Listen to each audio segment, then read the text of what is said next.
Hello दोस्तों, आज आपके लिए लाया हूँ एक नई कहानी जिसकी शीर्षक है गुफा की आवाज़। एक बूढ़ा शेर जंगल में मारा मारा फिर रहा था।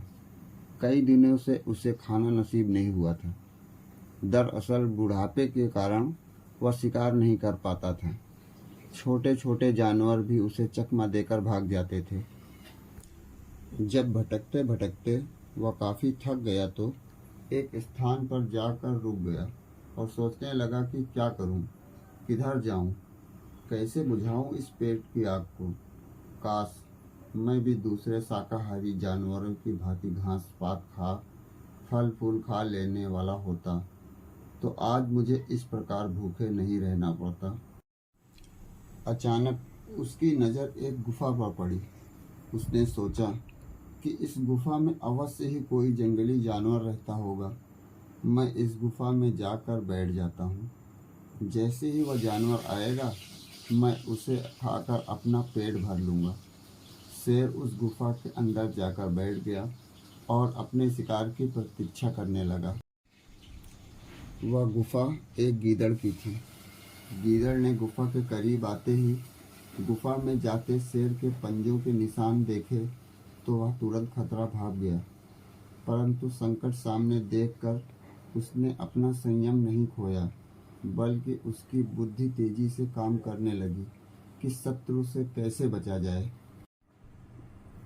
और फिर उसकी बुद्धि में नई बात आ गई। वह गुफा के द्वार पर खड़ा होकर बोला, ओ गुफा, गुफा। जब अंदर से कोई ने उत्तर नहीं दिया तो गीदड़ एक बार फिर बोला, सुन रे गुफा, तेरी मेरी यह संधि है कि जब भी मैं बाहर से आऊँगा तो तेरा नाम लेकर तुझे बुलाऊँगा।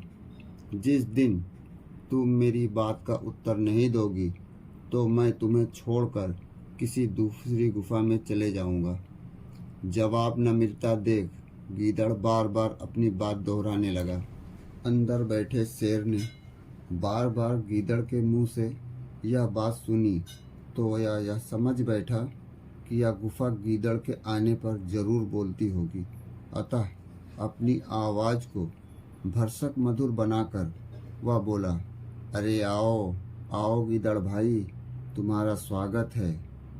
अरे शेर मामा, तुम हो? बुढ़ापे में तुम्हारी बुद्धि इतना भी नहीं सोच पा रही कि गुफाएं कभी नहीं बोलती। गीदड़ यह कहकर तेजी से पलटकर भागा। शेर उसे पकड़ने के लिए गुफा से बाहर अवश्य आया, किंतु तब तक वह चालाक गीदड़ 9-2-11 हो चुका था।